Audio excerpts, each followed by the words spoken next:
नमस्कार मंडळी. मी डॉक्टर अंजली ठोंबरे. माझं यूट्यूब चॅनेल अंजली टी उवाच याच्यावरती तुम्हा सर्वांचं स्वागत करते.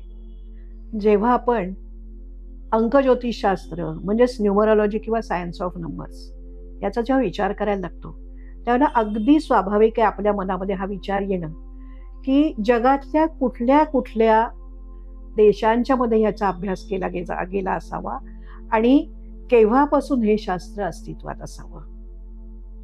जिथे शब्द आहेत आणि जिथे अंक आहेत तिथे अंकशास्त्र आहे.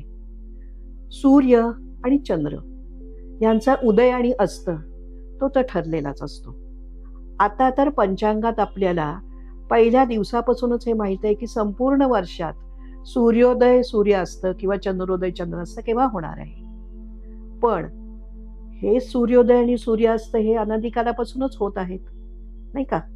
त्याच्यानंतर पृथ्वीपासून सूर्याचं अंतर किंवा प्रकाशाचा वेग, ध्वनीचा वेग किंवा 108 मण्यांची माळ आपण जपाला का घेतो, ह्या सगळ्या गोष्टी जेव्हा आपल्याकडे होत्या तेव्हा आपल्याला हे माहीतच आहे किंवा आपल्याला हे समजूच शकतंय की अंकशास्त्र हे फार प्राचीन काळापासून आपल्याकडे आहेच.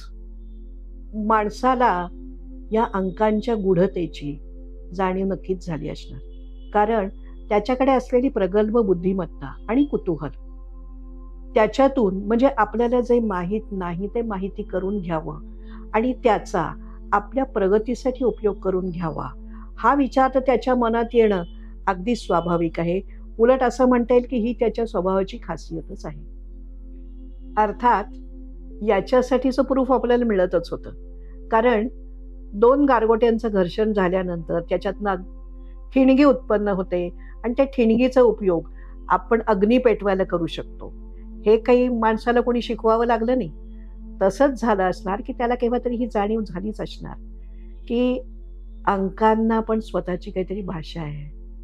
अंक काहीतरी आपल्याला सजेस्ट करू इच्छितात किंवा त्यांना आपल्याला काहीतरी सांगायचं आहे आणि हे त्याला जेव्हा लक्षात आलेलं असणार तेव्हा आपण ते म्हणतो की टाइम सेन्स ज्याला जेव्हा आला तेव्हा सुद्धा आपण असं म्हणू शकतो की तेव्हापासून अंकशास्त्र तर अस्तित्वात आलंच आहे.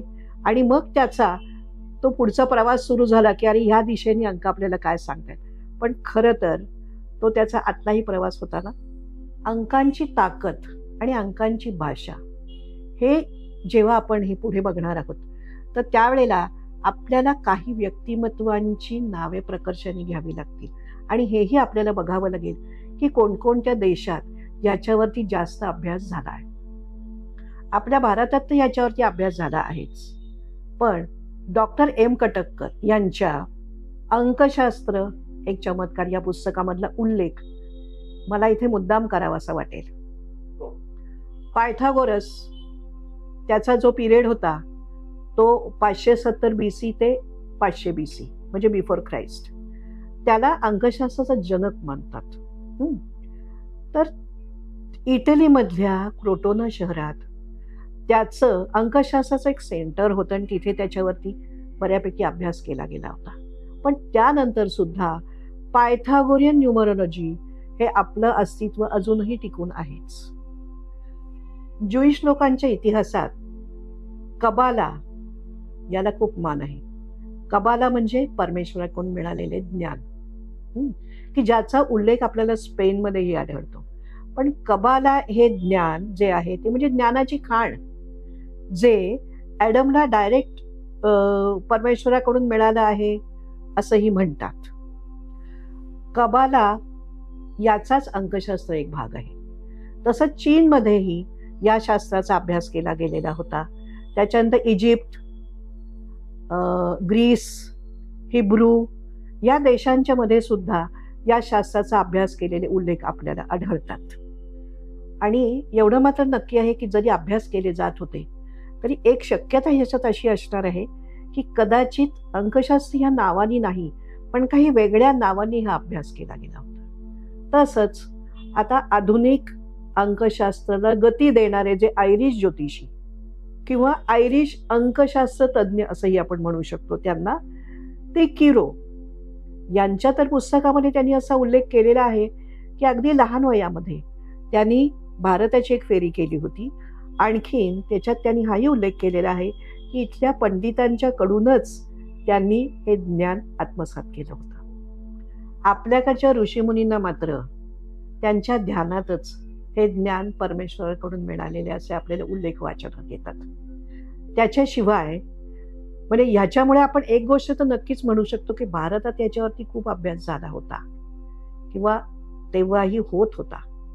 आणि अंकांच्या माध्यमातून काही यंत्र बनवली गेलेली होती, त्याचाही वापर आपल्याकडे तेव्हापासून होत होता. चीनमध्ये सुद्धा या शास्त्रावरती बराच अभ्यास केला गेला असावा असं म्हणायला वाव आहे. येलो रिव्हरला नेहमीच पुराचा धोका असायचा आणि तो पुराचा धोका सोडवत असताना त्या राजाला एकदा टर्टल शेल सापडलं. त्याच्यावरती 3x3च्या स्क्वेअरमध्ये काही विशिष्ट पद्धतीने अंक लिहिलेले होते आणि ते अंक कुठच्याही रेघ घेऊन जरी त्याची आपण बेरीज केली तरीही ती 15 येत होती. आणि आपल्याकडच्या लक्ष्मी यंत्राशी त्याचं चांगलंच साधर्म्य जाणवतं. याचा अर्थ असा आहे की काही का असेना भारताबरोबर सुद्धा इतर देशांच्या मध्ये सुद्धा याच्यावरती अभ्यास केला गेलेला होता. त्याच्यावरती माणसांनी प्रकाश टाकण्याचे प्रयत्न तर केलेच होते. फक्त एक मात्र शक्यता असू शकते की त्याचं नाव मात्र न्यूमरोलॉजी नसेल, कदाचित काही वेगळं असेल. आताच्या काळात लेटर्सला नंबर्स देण्याच्या ज्या पद्धती 2 मुख्यत्वे करून अस्तित्वात आहेत, त्यातली एक पद्धत आहे पायथागोरियन आणि दुसरी पद्धत आहे शॅल्डियन की जी किरोनी वापरली होती. आता पायथागोरसचा जरी काळ पाठीमागचा असला तरी सुद्धा किरोचा अगदीच रिसेंट आहे, म्हणजे 19वे आणि 20वे शतक. त्या काळामध्ये त्यांनी जी शॅल्डियन पद्धत वापरली आणि जी शॅल्डियन पद्धत ही इतरांना सुद्धा वापरायला सोपी आहे. पायथागोरियन आणि शॅल्डियनपेक्षा आता जास्त शॅल्डियन पद्धतच वापरत असते, तर ती वापरली जाते आणि आताही मोस्टली लोक ती वापरतात. म्हणूनच किरोला आधुनिक अंकशास्त्राचा ज्यांनी पुश केला आधुनिक अंकशास्त्र किंवा प्रवर्तक असं म्हटलं जातं. मी सुद्धा बऱ्याच अंशी शॅल्डियन पद्धतच वापरते आणि त्याचे रिझल्ट्सही खूप चांगले आहेत. आज खरं तर आता आपण या अंकशास्त्राच्या इतिहासात डोकावलं, पण आता हळूहळू आपण त्याच्या अंतरंगात पण डोकवायला लागूया. हा विषय इंटरेस्टिंग तर आहेच, पण तसाच उपयुक्त पण आहे. तो सोप्या पद्धतीने बघूया आपण की आपल्याला कसा त्याचा उपयोग करून घ्यायचा. म्हणूनच माझ्या अंजली टी उवाच या यूट्यूब चॅनेलला सबस्क्राईब करा, शेअर करा. धन्यवाद.